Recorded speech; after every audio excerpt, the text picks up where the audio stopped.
संयुक्त परिवहन आयुक्त कार्यालयाची नवीन इमारत उभारावी ही बेळगाव वासियांची अनेक वर्षांची मागणी होती, ती अखेर पूर्ण झाली आहे, असे जिल्हा पालकमंत्री सतीश जारकिहोळी म्हणाले. शुक्रवारी बेळगावमध्ये परिवहन आयुक्तांच्या नवीन इमारतीचे उद्घाटन कार्यक्रमात ते बोलत होते. आमचे सरकार सत्तेत आल्यानंतर नवीन पद्धतीने ही इमारत बांधण्यात आली आहे. अनेक दिवसांपासून आपण ही मागणी करत होतो, ती आज रामलिंगारेड्डी यांच्या नेतृत्वाखाली पूर्ण झाली असल्याचं त्यांनी नमूद केलं. ಬಹುದಿನಗಳ ಬೇಡಿಕೆ ಅದು ಈಗ ನನಸಾಗಿದೆ. ಸುಮಾರು ಬಹಳ ಹಳೆ ಕಟ್ಟಡ ಅದು ನಮ್ಮ ಸರ್ಕಾರ ಬಂದ ಮೇಲೆ ಹೊಸದಾಗಿ ನಿರ್ಮಾಣಗೊಂಡಿದೆ. ಹೊಸ ನಕ್ಷೆಯೊಂದಿಗೆ ಸಿಬ್ಬಂದಿಗೆ ಅನುಕೂಲವಾಗುವ ರೀತಿಯಲ್ಲಿ ಹೊಸ ಮಾದರಿಯಲ್ಲಿ ಇವತ್ತು ಕಟ್ಟಡ ಸಚಿವರ ಹಸ್ತದಿಂದ ಉದ್ಘಾಟನೆ ಆಗಿದೆ. ನಾವೆಲ್ಲ ಬಹುದಿನಗಳಿಂದ ಬೇಡಿಕೆಯನ್ನು ಮಾಡ್ತಾ ಇದ್ದೀವಿ. ಈ ಭಾಗದಲ್ಲಿ ಭಾಳ ಹಳೆ ಕಟ್ಟಡ ಇದೆ, ಒಳ್ಳೆಯ ಒಂದು ಕಟ್ಟಡ ನಿರ್ಮಾಣ ಬೇಕು, ವಾತಾವರಣ ನಿರ್ಮಾಣ ಬೇಕಾ ಅಲ್ಲಿ ಕಾರ್ಯ ಮಾಡಲಿಕ್ಕೆ ಅಂತ ಅದು ಇವತ್ತು ಸನ್ಮಾನ್ಯ ರಾಮಲಿಂಗಾರೆಡ್ಡಿ ನೇತೃತ್ವದಲ್ಲಿ ನೆರವೇರಿದೆ. ಈ ಸಾರಿಗೆ ಇಲಾಖೆ ಆದಾಯ ತಂದು ಕೊಡುವಂಥ ಒಂದು ಇಲಾಖೆ. ಸಾರಿಗೆ ಇರ್ಬೋದು, ನಮ್ಮ ಎಕ್ಸೈಸ್ ಇರ್ಬೋದು, ಕಮರ್ಷಿಯಲ್ ಟ್ಯಾಕ್ಸ್ ಇರ್ಬೋದು, ಸ್ಟ್ಯಾಂಪ್ ಆ್ಯಂಡ್ ರಿಜಿಸ್ಟ್ರೇಷನಲ್ಲಿ ಇದು ಒಂದು ನಮ್ಮ ಸರ್ಕಾರಕ್ಕೆ ಆದಾಯ ಕೊಡುವಂಥ ಬಹುಮುಖ್ಯವಾದಂಥ ಒಂದು ಇಲಾಖೆ. ನಮ್ಮ ಸರ್ಕಾರ ಬಂದ ಮೇಲೆ ಸನ್ಮಾನ್ಯ ಸಿದ್ದರಾಮಯ್ಯ ಅವರ ನೇತೃತ್ವದ ಸರ್ಕಾರ ಮತ್ತು ಸನ್ಮಾನ್ಯ ರಾಮಲಿಂಗಾರೆಡ್ಡಿ ಅವರು ಬಂದ ಮೇಲೆ ಭಾಳಷ್ಟು ಇಲಾಖೆಯಲ್ಲಿ ಸುಧಾರಣೆಗಳನ್ನು ಮಾಡಬೇಕು, ಇದನ್ನು ಜನರ ಒಂದು ಈಕೋ ಫ್ರೆಂಡ್ಲಿ ಮಾಡಬೇಕಂತ ಹಲವಾರು ಸುಧಾರಣೆ ಕ್ರಮಗಳನ್ನು ಕೈಗೊಂಡಿದ್ದಾರೆ. ಅದರಲ್ಲಿ ಒಂದು ಕಟ್ಟಡ ಕೂಡ ಒಂದು.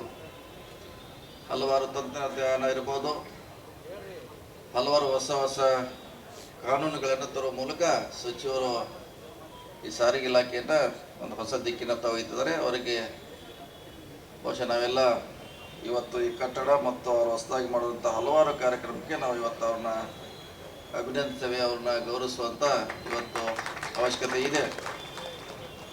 ಜೊತೆಗೆ ಇನ್ನು ಭಾಳಷ್ಟು ಈ ಇಲಾಖೆಗೆ ಕಾಯಕಲ್ಪ ಕೊಡೋದು ಅವಶ್ಯಕತೆ ಇದೆ. ಹೊಸ ಹೊಸ ಯೋಜನೆಗಳಿಗೆ ತಂತ್ರಜ್ಞಾನ, ಹೊಸ ಮಾರ್ಗದರ್ಶನ ನಿಮ್ಮ ಇಲಾಖೆದು ಕೂಡ ಸಾರ್ವಜನಿಕ ಭಾಳಷ್ಟು ಅವಶ್ಯಕತೆ ಇದೆ. ತಾವೆಲ್ಲ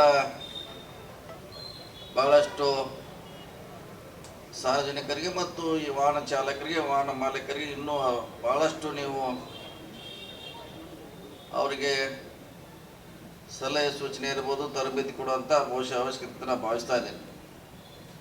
ಈ ಲೈಸೆನ್ಸ್ ಕೊಡುವಲ್ಲಿ ಕೂಡ ಇನ್ನೂ ಭಾಳಷ್ಟು ಕಟ್ಟುನಿಟ್ಟಿನ ಕ್ರಮವನ್ನು ವಹಿಸಬೇಕಾಗಿದೆ. ಬೇರೆ ಕಡೆ ನೋಡಿದ್ರೆ ಲೈಸೆನ್ಸ್ ಪಡೆದ ಒಂದು ದೊಡ್ಡ ಅರಸಾಹಸ, ಅದು ಇನ್ನೂ ಭಾಳಷ್ಟು ಕಠಿಣ ಆದರೆ ಮುಂದಿನ ಅನಾಹುತಗಳನ್ನು ತಪ್ಪಿಸಲಿಕ್ಕೆ ಸಾಧ್ಯ ಆಗ್ತದೆ. ಆ ನಿಟ್ಟಿನಲ್ಲಿ ಕೂಡ ನೀವು ಗಮನ ಹರಿಸೋದು ಭಾಳಷ್ಟು ಅವಶ್ಯಕತೆ ಇದೆ. ಭಾಳಷ್ಟು ಆಕ್ಸಿಡೆಂಟ್ ಸ್ಪಾಟ್ ಇದೆ, ಬ್ಲ್ಯಾಕ್ ಸ್ಪಾಟ್ ಅಂತ ಕರಿತೀವಿ ನಮ್ಮ ಇಲಾಖೆಯಿಂದ. ನಿಮ್ಮ ಸಹಯೋಗದಿಂದ ಅವನ್ನೆಲ್ಲ ಕಡಿಮೆ ಮಾಡುವಂಥ ಪ್ರಯತ್ನ ನಿಮ್ಮಿಂದ ಆಗಬೇಕಾಗಿದೆ. ಯಾಕಂದರೆ ಹೆಚ್ಚು ಗೊತ್ತು ಆಕ್ಸಿಡೆಂಟ್ ಎಲ್ಲಿ ಆಗ್ತದೆ, ಯಾವ ಸ್ಪಾಟ್ನಲ್ಲಿ ಆಗ್ತದೆ, ನಿಮ್ಗೆ ಹೆಚ್ಚು ಮಾಹಿತಿ ಇರೋದ್ರಿಂದ ಪೊಲೀಸ್ ಇಲಾಖೆಯೊಂದಿಗೆ ನಮ್ಮ ಇಲಾಖೆಯೊಂದಿಗೆ ಸಹಯೋಗದಿಂದ ಅದನ್ನು ಕಡಿಮೆ ಮಾಡುವಂಥ ಪ್ರಯತ್ನ ನಿಮ್ಮಿಂದ ಆಗಬೇಕು. ಯಾಕಂದರೆ ಪೊಲೀಸ್ ಜೊತೆ ನಿಮ್ಮ ಸಭೆ ಆಗಬೇಕು, ಅವರಿಗೆ ಸಲಹೆ ಸೂಚನೆ ಕೊಟ್ಟಾಗ ಇಂಥದ್ದು ಕಡಿಮೆ ಮಾಡಲಿಕ್ಕೆ ಅನುಕೂಲ ಆಗುತ್ತದೆ. ಮತ್ತು ನಮ್ಮ ಮೊನ್ನೆ ನಮ್ಮ ಬೆಳಗಾವಿ ವಲಯದ ಜಿಲ್ಲೆಗೆ ಸಂಬಂಧಪಟ್ಟಂತೆ ಒಂದು ಸಾರಿಗೆ ಇಲಾಖೆ ಸಭೆಯನ್ನು ಕೂಡ ನಾವು ಮೊನ್ನೆ ಬೆಳಗಾವಿಯಲ್ಲಿ ಮಾಡಿದ್ದೀವಿ. ಭಾಳ ಸಮಸ್ಯೆಗಳನ್ನು ಅಲ್ಲಿ ಸಚಿವರ ಗಮನಕ್ಕೆ ತಂದು ಪರಿಹಾರ ಮಾಡಲಿಕ್ಕೆ ಅವ್ರ ಕಡೆ ಒಂದು ಸಭೆ ಕೂಡ ತಗೊಳ್ತಾ ಇದ್ದೀವಿ. ನಾವು ಎಲ್ಲ ಜಿಲ್ಲಾ ಶಾಸಕರು, ಸಚಿವರು ಕೂಡಿ ಭಾಳಷ್ಟು ಒಂದು ಪಟ್ಟಿ ಮಾಡಿದೆ ನಮ್ಮ ಜಿಲ್ಲೆ ಏನೇ ಅವಶ್ಯಕತೆ ಇದೆ. ವಿಶೇಷವಾಗಿ ಸಚಿವರು ನಮಗೆ ಇನ್ನೂ ಸುಮಾರು 200 ಬಸ್ಸಿನ ಅವಶ್ಯಕತೆ ಜಿಲ್ಲೆಗೆ ಇದೆ. ಈಗಾಗಲೇ ಸ್ವಲ್ಪ ಕೊಟ್ಟಿದ್ದಾರೆ, ಇನ್ನು ಚಿಕ್ಕೋಡಿಗೆ 100 ಮತ್ತು ಬೆಳಗಾವಿಗೆ 100 ಕೊಟ್ಟರೆ ಬಹುಶಃ ಸ್ವಲ್ಪ ಮಟ್ಟಿಗೆ ನಮ್ಮ ಸಮಸ್ಯೆ ಪರಿಹಾರಕ್ಕೆ ಸಾಧ್ಯ ಇದೆ. ಅದನ್ನು ಪ್ರಿಯಾರಿಟಿ ಮ್ಯಾಗೆ ತಗೊಟ್ಟರೆ ನಮ್ಮ ಗುಂಡಿಗೆ. ಯಾಕೆ ನಮ್ಗೆ ಹೆಚ್ಚು ಸಮಸ್ಯೆ ಇರೋದು ವಿದ್ಯಾರ್ಥಿಗಳಿಗೆ ಬಸ್ಸಿನ ಕೊರತೆ ಭಾಳಷ್ಟಿದೆ. 500 ಬಸ್ ಬಂದರೆ ವಿದ್ಯಾರ್ಥಿಗಳಿಗೆ ಸರಿಯಾದ ಸಮಯಕ್ಕೆ ಶಾಲೆಗೆ ಹೋಗಲಿಕ್ಕೆ, ಕಾಲೇಜ್ ಹೋಗಲಿಕ್ಕೆ ಅನುಕೂಲ ಆಗ್ತೈತೆ. ಸ್ವಲ್ಪ ಬಸ್ಸಿನ ಬಗ್ಗೆ ಸ್ವಲ್ಪ ಹೆಚ್ಚು, ಯಾಕಂದ್ರೆ ನಮ್ಮ ರಾಜ್ಯದ ದೇಶದಲ್ಲಿ ಅತಿ ದೊಡ್ಡ ಜಿಲ್ಲೆ ನಮ್ಮ ಬೆಳಗಾವಿ ಜಿಲ್ಲೆ, ಅದಕ್ಕೆ ಹೆಚ್ಚು ತಾವು ಪ್ರಿಯಾರಿಟಿ ಕೊಡಬೇಕನ್ನೋ ಮನವಿಯನ್ನು ಎಲ್ಲರೂ ಬೆಳಗಾವಿ ಜಿಲ್ಲೆ ಪರವಾಗಿ ಇವತ್ತು ಮಾಡಲಿಕ್ಕೆ ತಮಗೆ ವಿನಂತಿಯನ್ನು ಮಾಡ್ತಾ ಇದ್ದೀನಿ. ಜೊತೆಗೆ ಇನ್ನು ಭಾಳಷ್ಟು ಸುಧಾರಣೆ ಕ್ರಮ ಕೈಗೊಳ್ಳೋದು ಭಾಳ ಅವಶ್ಯಕತೆ ಇದೆ. ಈಗಾಗಲೇ ಬಹುಶಃ 15 ವರ್ಷಗಳ ಗಾಡಿಯನ್ನು ನಾವು ಅದನ್ನು ನಿರ್ಬಂಧಿಸಬೇಕಂತ ಬಹುಶಃ ಕಾನೂನು ಬಂದಿದೆ, ಕಾನೂನು ಬಹುಶಃ ಇದೆ ಅದು. ಸೊ ಅದನ್ನು ಕೂಡ ಇನ್ನೂ ಭಾಳಷ್ಟು ಜನ ಅದು ಅವಧಿ ಮುಗಿದು ಕೂಡ ಇನ್ನೂ ಭಾಳಷ್ಟು ಜನ ಓಡಿಸ್ತಾರೆ. ಭಾಳಷ್ಟು ಜನ ಲೈಸೆನ್ಸ್ ಇಲ್ಲದೇ ಗಾಡಿ ವಾಹನಗಳನ್ನು ಓಡ್ತಾರೆ. ಪೊಲೀಸ್ ಜೊತೆಗೆ ನೀವು ಸ್ವಲ್ಪ ಅದನ್ನು ಕೈ ಜೋಡಿಸಿದ್ರೆ ಇನ್ನೂ ಅದನ್ನೆಲ್ಲ ತಡೆಗಟ್ಟಲಿಕ್ಕೆ ಆಗುತ್ತೆ. ವಿಶೇಷವಾಗಿ ನಮ್ಮ RTO ಸಿಬ್ಬಂದಿಗೆ ಈ ಟ್ರ್ಯಾಕ್ಟರ್ನವರು ದೊಡ್ಡ ಸೌಂಡ್ ಬಾಕ್ಸ್ ಹಾಕಿ ಓಡಿಸಾಡ್ತಾರೆ. ಬಹುಶಃ ನೀವು ಗಮನಿಸಿರೋದು ಕಾತದೆ, ನಾನು ಹೇಳ್ತೀನಿ. ನಮ್ಮ ವಿಶೇಷವಾಗಿ ಟ್ರ್ಯಾಕ್ಟರ್ ಕಂಪನಿನ ಗಾಡಿಯವರು, ಈ ಸ್ಯಾಂಡ್ ಅವರು ಅತಿ ಹೆಚ್ಚು ದೊಡ್ಡ ಸೌಂಡ್ ಅಂದರೆ ಇಡೀ ಒಂದು ಊರಿಗೆ ಕೇಳೋಷ್ಟು ಸೌಂಡ್ ಹಾಕಿರ್ತಾರೆ. ಅವನು ಒಬ್ಬನಿಗೆ ಕೇಳಲಿಕ್ಕೆ ಇಡೀ ಊರಿಗೆ ಕೇಳೋಷ್ಟು ಸೌಂಡ್ ಹಾಕೊಂಡು ಓಡಿಸ್ತಿರ್ತಾರೆ ಅವ್ನ ಗಾಡಿ. ಅವನು ಯಾರು ಹಿಂದೆ ಬರ್ತಿದ್ದಾರೆ, ಮುಂದೆ ಏನಿದೆ, ನನ್ನ ಮ್ಯಾಗ ಏನು ಎಷ್ಟು ಜವಾಬ್ದಾರಿ ಏನೂ ಗೊತ್ತಿರಲ್ಲ, ಅತ್ಯಂತ ದೊಡ್ಡ ಸೌಂಡ್ ಹಾಕಿ ಓಡಿಸ್ತಿರ್ತಾನೆ. ನಾವು ಹಾಗೆ ನೋಡಿದ್ರು ಕೂಡ ಒಂದೊಂದು ಸಾರಿ ಬಿಡ್ತೀವಿ. ಸುಮಾರು ಹೆಚ್ಚು ದಂಡ ಹಾಕಿ ಅವ್ರನ್ನ ನಿಯಂತ್ರಣ ಮಾಡಿದರೆ ಭಾಳಷ್ಟು ಅನಾಹುತಗಳನ್ನು, ಜೀವಹಾನಿ ತಪ್ಪಿಸ್ಲಿಕ್ಕೆ ಅನುಕೂಲ ಆಗುತ್ತೆ. ಅದಕ್ಕೆ ನಿಮ್ಮ ಜವಾಬ್ದಾರಿ ಇದೆ, ಬರೀ ಪೊಲೀಸ್ ಜವಾಬ್ದಾರಿ ಎಲ್ಲ. RTOಗಳು ಕೂಡ ಭಾಳಷ್ಟು ನೀವು ಅಲ್ಲಲ್ಲೇ ರಸ್ತೆಯಲ್ಲಿ ನಿಂತು ತಪಾಸಣೆ ಮಾಡಿದಾಗ ಇದನ್ನು ಗಮನಿಸಬೇಕು. ಭಾಳಷ್ಟು ಇನ್ನು ಈ ಮೋಟರ್ ಸೈಕಲ್ನವ್ರು ಎಲ್ಲ ಊರಲ್ಲಿ ಅದೆಂಥ ರೈಡಿಂಗ್ ಅಂತಿರೋದ ಒಂದೇ ಗಾಲಿ ಮ್ಯಾಗ ಓಡಿಸ್ತಾರದು ವೀಲಿಂಗ್. ಅದು ನಿಮ್ಮ ಜವಾಬ್ದಾರಿ, ಪೊಲೀಸರದ್ದು ಇದೆ, ನಿಮ್ಮದು ಇದೆ. ಮತ್ತು ಆ ಸೌಂಡ್ ಹಾಕಿ ಹೋದರೆ ಬಹುಶಃ 10 ಕಿಲೋಮೀಟ್ರ್ ಹೋದರೂ ನಮ್ಮ ಮನೆಯಲ್ಲಿ ಸೌಂಡ್ ಕೇಳ್ತಾ ಇರೋದು. ಅಂಥದ್ದೊಂದು ಸೈಲೆನ್ಸರ್ದು ಹೊಸ ಸೈಲೆನ್ಸರ್ ತಂದಿದ್ದಾರೆ. ಅವನು ಸ್ಪೆಷಲ್ ಆಗಿ ಅದನ್ನು ಪೊಲೀಸರು ತಪ್ಪಿಸ್ಲಿಕ್ಕೆ ಸ್ಪೆಷಲೈಸ್ಡ್ ಅವರು, ಎಲ್ಲೆಲ್ಲ ಪೊಲೀಸರು ಅಲ್ಲಿ ಓಡ್ತಾರೆ. ಸೊ ಅದು ಜನರಿಗೆ ಭಾಳಷ್ಟು ತೊಂದರೆ ಆಗ್ತಾಯಿದೆ. ಸೊ ಜಂಟಿಯಾಗಿ ಮಾಡಿದ್ರೆ ಬಹುಶಃ ಭಾಳಷ್ಟು ಅನುಕೂಲ ಆಗಲಿಕ್ಕೆ ಸಾಧ್ಯತೆ. ಇನ್ನು ಭಾಳಷ್ಟು ಇಲಾಖೆಯಲ್ಲಿ ಸುಧಾರಣೆ ತರಲಿಕ್ಕೆ ಸಚಿವರು ಪ್ರಯತ್ನ ಮಾಡ್ತಿದ್ದಾರೆ. ಅವರು ಇನ್ನೂ ಹೆಚ್ಚು ಹೆಚ್ಚು ಹೊಸ ಯೋಜನೆಗಳ ಜಾರಿ ಬರಲಿ, ಜನರಿಗೆ ಇಲಾಖೆಯಿಂದ ಭಾಳಷ್ಟು ಅನುಕೂಲ ಆಗಲಿಂದ ಸಲಹೆಗಳನ್ನು ಹೇಳುತ್ತಾ, ಇನ್ನು ನಮ್ಮ ಜಿಲ್ಲೆಯಲ್ಲಿ ಭಾಳಷ್ಟು ಹೊಸ ಬಸ್ ಡಿಪೋಗಳ ಅವಶ್ಯಕತೆ ಇದೆ.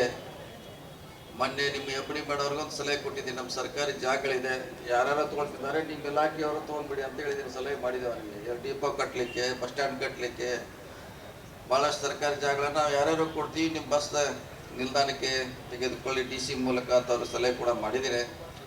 ತಾವು ಇಡೀ ರಾಜ್ಯದಲ್ಲೇ ಒಂದು ನಿರ್ದೇಶನ ಕೊಟ್ಟರೆ ಸರ್ಕಾರಿ ಜಾಗಗಳನ್ನು ನಾವು ಫ್ರೀಯಾಗಿ ಕೊಡ್ತಿದ್ದೀವಿ. ಇನ್ನು ಅದು ಹಿಂದೆ ಬಹುಶಃ ಸಾರ್ವಜನಿಕರಿಗೆ ಅನುಕೂಲ ಆಗ್ತೈತೆ, ಅವ್ನ ಬಸ್ ಸರ್ಕಾರಿ ಜಾಗಗಳನ್ನು ಪಡೆಯುವಂಥ ಪ್ರಯತ್ನ ನಮ್ಮ ಸಾರಿಗೆ ಇಲಾಖೆಯವರು ಕೂಡ ಮಾಡಬೇಕಂತ ಈ ಸಂದರ್ಭದಲ್ಲಿ ಅವರಿಗೆ ವಿನಂತಿಯನ್ನು ಮಾಡ್ತಾ, ಇವತ್ತಿನ ಕಟ್ಟಡ ಭಾಳ ದಿನಗಳ ಜಿಲ್ಲೆಯ ಜನರ ನಿರೀಕ್ಷೆ ಇವತ್ತು ಭಾಳ ಸಂತೋಷವಾಗಿದೆ.